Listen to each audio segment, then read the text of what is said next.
audiência pública do terceiro quadrimestre de 2024, portanto, da execução orçamentária, os principais índices de receitas e despesas de setembro a dezembro, também é uma que dá um panorama sobre as condições do município no último exercício. O Everson Demarque, que é um profissional de carreira, retorna à pasta, sabe que esse panorama é importantíssimo para a gente ver o acompanhamento da cidade.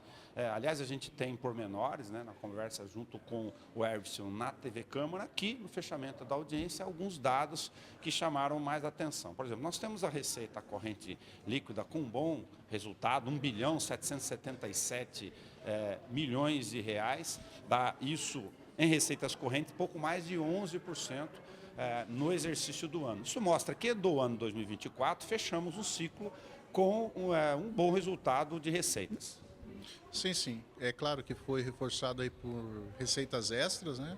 Mas a receita em torno de 1.700 de receita corrente líquida do município, isso aí reflete a arrecadação e todos os esforços aí para manter o equilíbrio da máquina pública. Em relação à discussão das obrigações do dia a dia, as despesas acabam tendo um aumento um pouco maior do que as receitas, e aí tem a questão econômica, os preços de custos de serviços, está aqui no patamar de 15%, ou seja, apesar das receitas terem ido muito bem, isso é positivo para o caixa, há sempre aquela questão de ficar acompanhando lá a evolução das despesas para que ao longo do tempo não tenhamos surpresas. Sim, você tem a demanda de aumentos de serviços, você tem construções de novas unidades, você precisa contratar esse pessoal para trabalhar e você tem também do outro lado o aumento de preços, né? Nós temos, apesar da inflação ela está num patamar de aproximadamente 1% aí, ou 0,5% em alguns períodos, alguns produtos, principalmente na área da saúde e na área de educação, você acaba tendo um aumento muito maior do que aqueles produtos básicos que a gente utiliza no rol, né, de análise desses índices de inflação.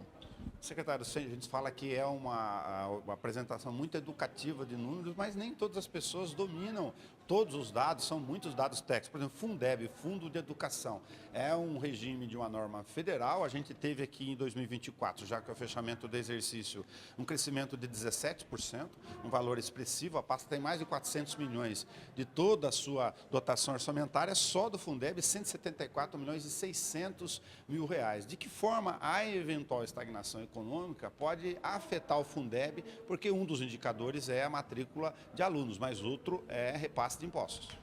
Sim, a distribuição se dá com relação à quantidade de alunos matriculados, mas a composição, de onde vem a receita, ela está se fundamentada em recolhimento de impostos. Então, se na economia nós tivermos uma queda desses impostos, automaticamente pode refletir aí na distribuição do Fundeb.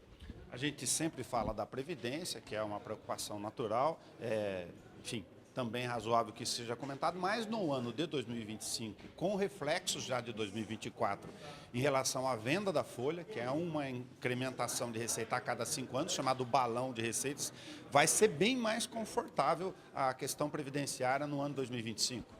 Sim, esse aporte ele deve impactar de alguma forma positiva no resultado da FUNPREV, né? Em torno aí, atualizado o valor, em torno de quase de 60 milhões que vai ser repassado, uma parte já foi e a outra parte deve ser repassada nos próximos meses. Então isso daí deve trazer aí um resultado, talvez não zerar o resultado negativo que a FUNPREV tem, mas pelo menos melhorar em muito esse resultado.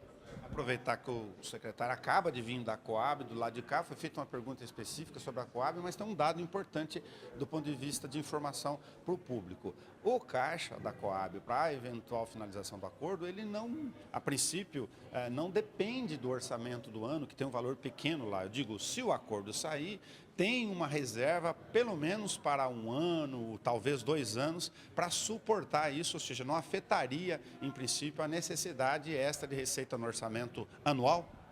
Sim, de imediato não, porque tem um caixa já feito na empresa, né? Busca-se aí regularizar essas dívidas. Então, no primeiro momento, a Coab tem condições de arcar com essas despesas, mas no segundo momento, há necessidade de incluir essa despesa aqui no orçamento do município. Por fim, uma preocupação natural de alguns vereadores em relação a novas despesas, despesas essas que são as continuadas, sempre são um desafio no orçamento. O resultado de janeiro, embora seja pontual, não foi tão positivo, mas o ICMS de fevereiro já tem um resultado. O parâmetro para a secretaria, para ver isso, acompanhamento a longo tempo, ele é bimestral? Sim, a gente acompanha de forma bimestral, porque por exemplo, pegar só janeiro para fazer análise, é muito poucos dados, né, muita pouca informação, e ali pode ter alguma sujeira de impostos que foram repassados esse ano, ou que deixaram de repassar o ano passado, teve repasse, então isso aí acaba dando algumas distorções. Então a gente já trabalha com dois meses a mais para poder fazer as projeções e começar a analisar. Se a arrecadação está de acordo com o orçamento, nós não temos problema com relação ao que está autorizado nas despesas. Agora, se há alguma queda em relação ao que está autorizado, aí nós temos que tomar um pouco mais de cuidado com as despesas que vão sendo liberadas. Obrigado ao Everson Demarques. A gente fala que toda entrevista de economia e finanças é também uma forma pedagógica de aprender a execução orçamentária, e com isso você tem um espelho de informações importantes sobre a vida, o dia a dia do que chega na Prefeitura de Receitas e Despesas. Todos os dados estão disponíveis na página da TV Câmara no YouTube, inclusive com a apresentação detalhada por item que cada um dos secretários traz, cumprindo o rigor da Lei de Responsabilidade Fiscal.